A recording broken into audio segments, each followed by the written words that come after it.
जय गुरुदेव, जय महाकाली। आप सभी साधकों का जय महाकाली ज्योतिष केंद्र के आपके अपने इस चैनल पर स्वागत है। आज एक विशेष साधना प्रयोग दे रहे हैं जो साधकों के निमित्त बहुत काम की है। आप जिन लोगों की इसकी आवश्यकता है उन लोगों तक ये साधना जरूर पहुंचाएं, उनके जीवन में उजाला जरूर आएगा। खास तौर से जिन लोगों को संतान नहीं हो रही है उनके लिए ये साधना है, या फिर जो दिव्य संतान की प्राप्ति चाहते हैं उनके लिए साधना है। जो लोग या तो पुत्र चाहते हैं या पुत्री चाहते हैं, कोई विशेष कामना है, उन लोगों के लिए साधना है।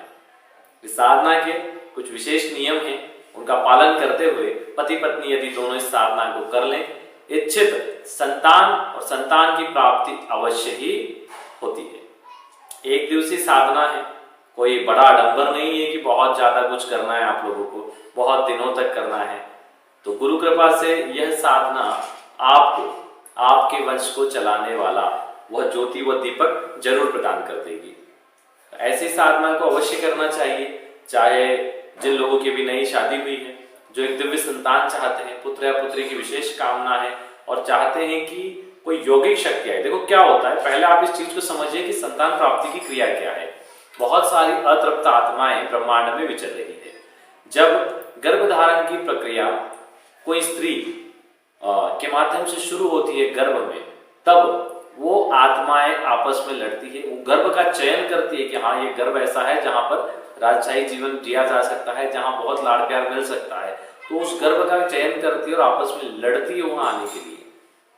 और जो अधिक क्षमतावान होती है, चाहे वो बुरी ही संतान क्यों ना हो या अच्छी क्यों ना हो, जो क्षमतावान होती है वो प्रवेश कर जाती है, वो प्रवेश कर जाती है। अब मान लो कि कोई बुरी आत्मा ही है, उसने गर्भ में प्रवेश कर लिया, तो फिर सोचो आने वाली आपकी संतति कैसे होगी। आप लाख उसको संस्कार देने की कोशिश करो, उसके अनुरूप ढल ही नहीं पाएगा और अंत में आपको निराशा हाथ लगेगी। तो इसीलिए इस साधना विधान को किया जाता है ताकि उसके प्रभाव से दैविक आशीर्वाद से एक दैविक संतान गर्भ में प्रवेश करे। जब दैविक आशीर्वाद आएगा तो बाकी लड़ने वाली तो सारी हटी जाएगी और वह दैविक कृपा गर्भ में प्रवेश करेगी और जो बालक जन्म लेगा वो बहुत उच्च कोटि का होगा। हर क्षेत्र में, चाहे वह आध्यात्मिक क्षेत्र हो, आर्थिक क्षेत्र हो, सामाजिक क्षेत्र हो, हर क्षेत्र में आप अपने आसपास देखते होंगे कुछ बच्चे बड़े उद्दंड होंगे, बहुत उद्दंड होंगे। कभी कभी तो ऐसा लगता होगा कि पता नहीं कैसे परिवार में पैदा हो गए, नहीं होते तो ये अच्छा लगता। और कुछ बच्चों पे आपको दूसरों को देख के गर्व होता होगा, आपके आसपास ऐसे बच्चे होंगे कि वाह बालक हो तो परिवार में ऐसा, जो परिवार का न सिर्फ नाम रोशन करे, सबको लेकर चले और भी बहुत सारे गुण में होते हैं। तो ये होते हैं दैविक आशीर्वाद। कई बार आपने देखा होगा कि बहुत बुरे लोगों के यहाँ भी अच्छे बच्चे पैदा हो जाते हैं, बहुत अच्छे लोगों के यहाँ बुरे बच्चे पैदा हो जाते हैं। तो वो सारे उस चीज पे निर्भर करते हैं कि उन बुरे लोगों ने कोई ना कोई यौगिक क्रिया कर ली होती है, तो अच्छी संतति आ जाती है। और जो अच्छे शुरू से उस चीज पे ध्यान नहीं देते और संतान उत्पत्ति की क्रिया को सामान्य जान लेते हैं।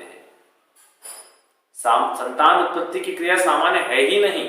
आपने करोड़ों अरबों रुपए कमाए वो एक तरफ, और एक उत्तम संतान की आपने उत्पत्ति कर दी वो एक तरफ। हो सकता है वो उत्तम संतान आने वाले समय में राष्ट्र का मार्गदर्शन करे, राष्ट्र को चलाने वाली हो, विश्व को चलाने वाली हो, विश्व को ज्ञान देने वाली हो, किसी आविष्कार को करने वाली हो जिससे समस्त जगत का कल्याण हो, या कोई ऐसा कार्य करने वाली हो जिससे आपकी पिछली और आने वाली कई पीढ़ियां तर जाए। तो ये कैसे हो सकता है? ये तभी हो सकता है जब उत्कृष्ट संतान उत्पत्ति की क्रिया हो। आजकल लोगों ने तो बस बच्चे पैदा करना एक मजाक, बच्चे तो जानवर भी पैदा कर रहे हैं आजकल, बच्चे जानवर भी पैदा कर रहे हैं। लेकिन पूर्व जन्म में आपने सुना होगा, हमारे कई ग्रंथों में लिखा हुआ है कि जब संतान उत्पत्ति की क्रिया होनी होती है तो वो लोग, खैर वो लंबा समय था इसलिए वो तो 1-1 लाख साल उनकी उम्र हुआ करती थी, तो 10-10 साल 15-15 साल वो लोग तपस्या करते थे पति पत्नी, उच्च कोटि की संतान के लिए, उच्च कोटि की संतान के लिए तपस्या करते। जब तब अर्जित होता था, जब संतान उत्पत्ति की क्रिया करते थे, तब जाके उच्च कोटि की उत्तम संतान उत्पन्न होती थी जो विश्व पे राज करती थी, विश्व का मार्गदर्शन करती थी। तो ऐसी संतान उत्पत्ति के बारे में विचार किया जाए। आजकल क्या होता है? कुछ भी नहीं। आजकल संतान उत्पत्ति बस ठीक है, बच्चा पैदा करना है, उसके बर्थडे मनाना है, उसको अच्छे से रखना है, बस यही।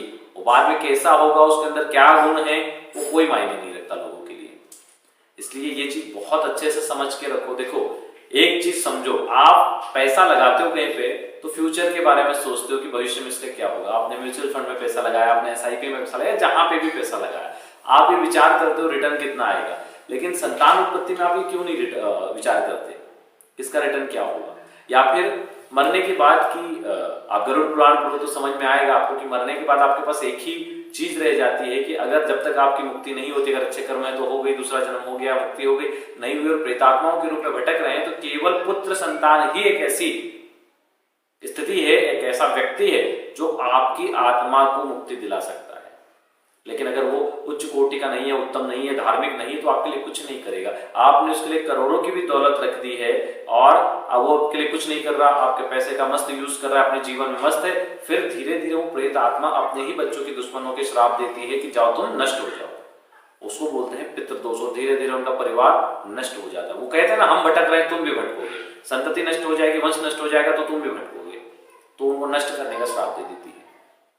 इसलिए ऐसी स्थिति पैदा ना हो, उत्तम उच्च कोटि की संतान उत्पत्ति के लिए साधनात्मक क्रिया की जाए, बच्चों को सिखाया जाए पितरों के लिए दान पुण्य अमावस्या पूर्णिमा पे कैसे करना है, बच्चों को सिखाया जाए कि कोई परिवार में जाता है तो उसके निमित्त पिंडदान आदि कैसे किए जाएं, ये सब चीजें उनको बताई जाए। दूसरों के लिए नहीं, ये खुद के लिए, स्वार्थी बन के खुद के लिए उनको सिखाओ, ताकि मरने के बाद कुछ खाने पीने को मिल जाए या मुक्ति मिल जाए। ठीक है, दूसरों के लिए नहीं, खुद के लिए स्वार्थी बन के सिखाओ। खुद के लिए सिखाओगे तो खुद का भी उद्धार होगा, वो भी अपने बच्चों को सिखाएंगे, कई पीढ़ियां तक जाएगी। चलिए 6 मिनट, बहुत से लोग बोलते हैं कि गुरुजी आप स्टार्टिंग में बहुत कुछ बोल देते हैं और साधना छोटी सी रहती है और आप बाद में बताते हैं। भाई बताने का उद्देश्य, हमारा उद्देश्य ये नहीं है कि हम आपको 2 मिनट की साधना बोलना रहता, 2 मिनट की साधना बोल के चले जाएंगे, क्या करना है। समझाने का मतलब ये है कि ये साधना क्यों जरूरी है, इसका महत्व क्या है। अब आप लोगों ने, हमने वहां पे थंबनेल आपने देख लिया, संतान उत्पत्ति के लिए क्रिया करें, आपने बस उस विधेय को कर लिया, संतान उत्पत्ति हो गई। मतलब क्या निकला हमारे इस वीडियो को बनाने का? इस वीडियो को बनाने का मतलब आपको ये चीज समझाना था कि दैविक संतान की उन्नति और उत्पत्ति कैसे हो, दैविक संतान को गर्भ में कैसे प्रवेश दिया जाए, और क्यों साधना के माध्यम से ही ये संभव है। और नहीं साधना करते तो किस प्रकार की अतृप्त आत्माएं और हिंसक आत्माएं गर्भ में प्रवेश कर सकती है, ये समझाने के लिए वीडियो बनाया है, इसलिए बहुत अच्छे से समझिए। चलिए साधना के नियम नोट करिए, काफी सारे नियम हैं, या तो पेपर पेन ले लो या फिर स्क्रीनशॉट लेते रहना। ठीक है, बड़ी स्क्रीन कर लो, स्क्रीनशॉट लेके रख के अच्छे से समझ लेना। चलो स्टार्टिंग से पहले नियम नोट करो, बाकी विधि बाद में बताएंगे। इसके जो नियम है, पहला ये कि मूल रूप से इसको किसी भी माह की आप पूर्णिमा पर कर सकते हैं इस साधना को। ठीक है, इसमें एक चीज का बहुत ध्यान रखें, इस साधना को मंगलवार को संपन्न नहीं करना है। अगर पूर्णिमा मंगलवार आ रही तो उसको मंगलवार ना करें। ठीक है, गुरुवार एवं बुधवार इसके लिए सबसे अनुकूल माने गए हैं। दूसरी सावधानी जो इसमें अपेक्षित है वो यह है कि साधना में तांबे का कोई भी पात्र या सामग्री प्रयोग ना करें। ठीक है, क्योंकि वो भी मंगल से संबंधित है, मंगल की धातु है। तीसरी जो इसमें सावधानी है वो ये है कि लाल रंग, लाल पुष्प या किसी भी प्रकार के लाल रंग के कपड़े आदि का प्रयोग इस साधना में निषेध है, मतलब नहीं कर सकते। पुष्य नक्षत्र में इस साधना में विशेष स्थान है। इस साधना को पति एवं पत्नी दोनों संयुक्त रूप से की जाने वाली साधना है, दोनों ही साथ में करें। इस साधना में उचित यह माना जाता है कि स्त्री ऋतु स्नान के अगले दिन इस साधना में भाग ले। हालांकि ये बाध्यकारी नहीं है, क्योंकि ऐसा संभव नहीं है कि वो पूर्णिमा के उसके दूसरे तीसरे दिन पूर्णिमा हो, तो ये इसके लिए बाध्य नियम नहीं है। पति पत्नी साधना दिवस को प्रातः स्नान करके स्वच्छ वस्त्र व शांत मन से साधना में प्रवृत्त हो। वस्त्र आसन आदि श्वेत या पीले रंग के हो, दिशा उत्तर हो। सबसे पहले वे अपने सामने बिछे वस्त्र पर कोई एक गहरा पात्र रखें और उसमें मंगल यंत्र स्थापित करें। ठीक है, मंगल यंत्र वैसे तो मिल जाता है, लेकिन प्राण प्रतिष्ठित होना और बाधा निवारक मंत्रों से संपुटित होना जरूरी है। इस मंगल यंत्र के ऊपर एक गोल सुपारी, जो पूजा की सुपारी बोलते हैं, वह रखें और सुपारी के ऊपर मौली बांध दें और फिर उसको यंत्र के ऊपर स्थापित कर दें। एक बड़े पात्र में पंचामृत, दूध, दही, घी, शहद और शक्कर को मिलाकर बना लें। इसके बाद पत्नी अपने पति के दाहिनी ओर बैठे, एवं बाल खुले छोड़ दें।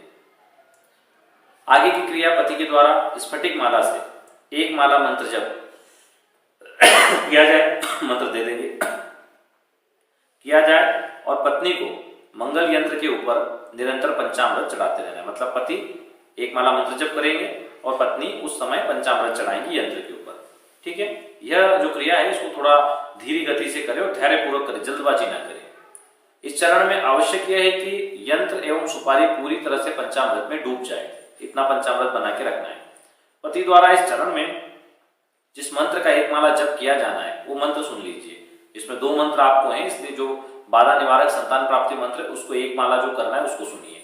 ओम भौमेश्वराय वम पूर्णेश्वराय नमः। ठीक है, इस मंत्र का आपको जप करना है। जब ये मंत्र आपका जप हो जाए उसके बाद इस चरण के अंत में जो पंचामृत चढ़ाया जाना शेष रह गया हो उसे पति पत्नी ग्रहण कर ले। जो बच गया है उसको पति पत्नी दोनों उसी समय ग्रहण कर ले और कुछ समय विश्राम करें। पुनः हाथ मुंह स्वच्छ करके अगले चरण में प्रवृत्त हो। 2 चरण में ही साधना। तो इसमें क्या करना है, इस चरण में जो पत्नी को अपने पति की बाईं ओर बैठना है और द्वितीय चरण मूल रूप से संतान प्राप्ति का ही प्रयोग है। ठीक है, मेन प्रयोग अब शुरू होता है। ऊपर का चरण बाधा निवारक था कि संतान प्राप्ति में क्या बाधा आ रही है, क्योंकि मंगल को संतान का कारक कहा गया है। और दूसरे चरण में हम अब संतान प्राप्ति की क्रिया कर रहे हैं। तो द्वितीय चरण में पति एवं पत्नी अपने समक्ष संतान प्राप्ति यंत्र रखकर 2 पीली हकीक माला से मंत्र जप करना है। इसमें यंत्र तो एक ही रहेगा, माला 2 अलग अलग रहेगी। मंत्र जप के काल में घी का दीपक पूरे शुरू से आखिरी तक जलते रहना चाहिए। इस चरण से संबंधित जो मंत्र है उसकी 3-3 माला जप दोनों को करना है। मंत्र नोट करिए, संतान प्राप्ति मंत्र। ओम पूर्णेन्दु पूर्णेश्वराय योगादिबल प्रकटाय पुत्र प्रदात्वे नमः। यह वो दिव्य मंत्र है जिसकी 3-3 माला दोनों करनी है। ठीक है, पति पत्नी में अगर किसी का कम ज्यादा भी मंत्र पहले हो जाता है, किसी का पहले हो गया किसी का बाद में हो गया, लेकिन उठना नहीं है, बैठना वही है। साधना की समाप्ति पर पति पत्नी दोनों एक साथ प्रणाम करें एवं गुरु चित्र के समक्ष पूर्ण भक्ति भाव से आरती करें। जो भी आपका गुरु चित्र वो भी पहले आपको स्थापित कर देना है। ठीक है, और साधना के दूसरे दिन सभी सामग्री को किसी वृक्ष, नदी या सरोवर में विसर्जित कर दें। केवल पीली हकीक की 2 मालाएं उनको अपने गले में धारण कर लें और प्रतिदिन 1 या 2 घंटे पवित्रता पूर्वक अवश्य धारण करें। ठीक है, इनको धारण करना है, 1 माह के पश्चात इनको विसर्जित कर दें। बहुत चमत्कारिक प्रयोग है और आपके जीवन में जबरदस्त बदलाव ला देगा। गुरु कृपा से ही ऐसे प्रयोग, ऐसी सिद्धि, ऐसी क्रियाएं प्राप्त होती है। तो इसको अवश्य करिए और अपने जीवन में महत्वपूर्ण बदलाव लाइए। एक उज्जवल और संसार को दिशा देने वाली संतान उत्पत्ति की क्रिया करिए। अगर आपके यहाँ संतान नहीं है तो प्राप्त होगी, या इच्छित संतान की प्राप्ति होगी, बड़ी दिव्य संतान की प्राप्ति होगी। जब बालक माता के गर्भ में हो तो माता को कोई न कोई ग्रंथ, विशेष ग्रंथ पढ़ते रहना चाहिए। लगातार भजन, मंत्र जप इत्यादि करते रहना चाहिए। सूर्य साधना विशेष तौर से करनी चाहिए। सूर्य साधना करने से तेजस्वी बालक पैदा होगा, साहसी बालक पैदा होगा, मान सम्मान को प्राप्त करने वाला और पितरों को मोक्ष दिलाने वाला बालक पैदा होगा। लक्ष्मी साधना करने से भाग्य को लेकर आने वाला बालक पैदा होगा। तो विशेष साधनाएं करें कि जीवन में किन चीजों की आवश्यकता होती है। शक्ति साधना, सरस्वती साधना, लक्ष्मी साधना, सूर्य साधना, इन साधनाओं से बड़े तेजस्वी संतान जन्म लेती है। चलिए आज के लिए इतना ही। जो लोग अपना कुंडली विश्लेषण या ऑरा स्कैनिंग करवाना चाहते हैं, नीचे नंबर दिए गए हैं, उस पर अपना डिटेल व्हाट्सएप कर सकते हैं। जीवन की विभिन्न समस्याओं के अगर आपको रास्ते नहीं मिल रहे, उपाय नहीं मिल रहे, समझ नहीं आ रहा है कि क्या करें, तो आपको कुंडली विश्लेषण की बहुत आवश्यकता है। उसके लिए अपना नाम, जन्म तारीख, समय और स्थान नीचे दिए गए नंबर पर व्हाट्सएप करें। और स्कैनिंग के लिए सर से पैर तक की फोटो, पुरुष है तो सीधे हाथ की हथेली की फोटो और माता बहन हो तो उल्टे हाथ की हथेली की फोटो व्हाट्सएप करें। कुंडली विश्लेषण शुल्क 500 रुपये और स्कैनिंग 1100। चलिए आज के लिए इतना ही। जय गुरुदेव, जय महाकाल।